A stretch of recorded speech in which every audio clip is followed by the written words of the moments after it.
ಇನ್ನು ಸಾಲದ ಕಂತನ್ನ ಕಟ್ಟು ಅಂದ್ರೆ ಸಿಬ್ಬಂದಿ ಮೇಲೆನೆ ಹಲ್ಲೆ ಮಾಡಿರುವಂತಹ ಘಟನೆ ಆಗಿದೆ. ಲೋನ್ ರಿಕವರಿ ಮಾಡಬೇಕು ಅಂತ ಹೋಗಿದ್ದಂತ ಬ್ಯಾಂಕ್ ಸಿಬ್ಬಂದಿ ಮೇಲೆ ಸರಿಯಾಗಿ ಹಲ್ಲೆ ಮಾಡಿಬಿಟ್ಟಿದ್ದಾರೆ.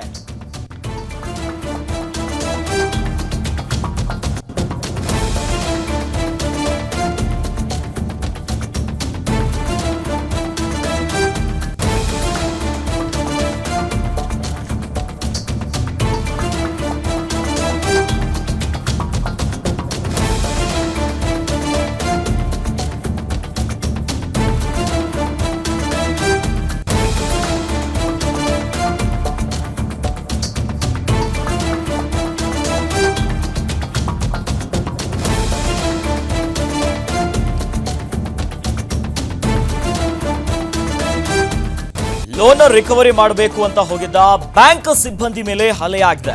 ಚಂದನ್ಗೆ ರಕ್ತ ಬರುವ ಹಾಗೆ ರಮೇಶ್ನಿಂದ ಹಲ್ಲೆಯಾಗಿದೆ.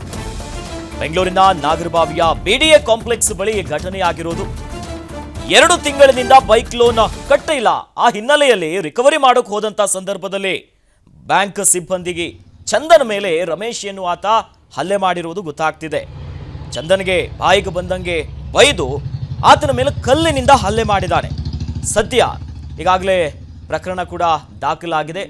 ಇನ್ನು ಹಲ್ಲೆಗೊಳಗಾಗಿರುವಂಥ ಚಂದನ್ನ ಆಸ್ಪತ್ರೆಯಲ್ಲಿ ಚಿಕಿತ್ಸೆ ಕೊಡುವಂಥ ಕೆಲಸ ಕೂಡ ಆಗ್ತಿದೆ. ಇಷ್ಟು ದಿನ ರಾಜ್ಯದಲ್ಲಿ ಮೈಕ್ರೋ ಫಿನಾನ್ಸ್ ಸಿಬ್ಬಂದಿಯ ಅಟ್ಟಹಾಸ ವಿಚಾರಗಳು ನಾವು ಕೇಳ್ತಾ ಇದ್ವಿ. ರಿಕವರಿ ಮಾಡಕ್ಕೆ ಬಂದಿದ್ರು, ಮನೆ ಮಂದಿ ಎಲ್ಲ ಹೊರಗೆ ಹಾಕಿದ್ರು, ಎಷ್ಟೋ ಜನ ಕಣ್ಣೀರಿಟ್ಟಿದ್ರು. ಅದಕ್ಕೆ ಸರ್ಕಾರ ಕೂಡ ಎಚ್ಚೆತ್ತುಕೊಂಡು ಮೈಕ್ರೋ ಫಿನಾನ್ಸ್ ರಿಲೇಟೆಡ್ ಸಂಬಂಧಪಟ್ಟಂತೆ ಒಂದಿಷ್ಟು ಕಾನೂನಿಗೂ ಕೂಡ ಮುಂದಾಗಿದ್ರು. ಸದ್ಯ ಇಲ್ಲಿ ಬೆಂಗಳೂರಿನ ನಾಗರಬಾವಿಯ ಬಿಡಿಎ ಕಾಂಪ್ಲೆಕ್ಸ್ ಬಳಿ ಸಾಲ 2 ತಿಂಗಳಿಂದ ತಗೊಂಡಿದ್ದ, ಕಟ್ಟಿಲ್ಲ, ಕಂತನ್ನು ಸರಿಯಾಗಿ ಕಟ್ಟಿಲ್ಲ. ಹೀಗಾಗಿ ಕೇಳೋಕೆ ಹೋದಂಥ ಸಂದರ್ಭದಲ್ಲಿ ಬ್ಯಾಂಕ್ ಸಿಬ್ಬಂದಿ ರಿಕವರಿ ಏಜೆಂಟ್ಗಳಿರ್ತಾರಲ್ಲ, ಚಂದನ್ ಎನ್ನುವ ಮೇಲೆ ಅವಾಚ್ಯ ಶಬ್ದಗಳಿಂದ ಬೈದು ಹೊಡೆದು ಹಲ್ಲೆ ಆಗಿರೋದು. ಸದ್ಯ ಯಾರೇ ಆಗಿರಲಿ ಲೋನ್ ತಗೊಂಡ್ಮೇಲೆ ಕಟ್ಟಬೇಕು, ಏನು ನಿಯಮ ಇದೆ. ಈ ಬಡ್ಡಿ ಹಾಕೋದು, ಚಕ್ರ ಬಡ್ಡಿ, ಈ ರೀತಿ ಅವ್ಯವಹಾರಗಳಿದೆ, ಅದಕ್ಕೆಲ್ಲ ಬ್ರೇಕ್ ಬೀಳಬೇಕು.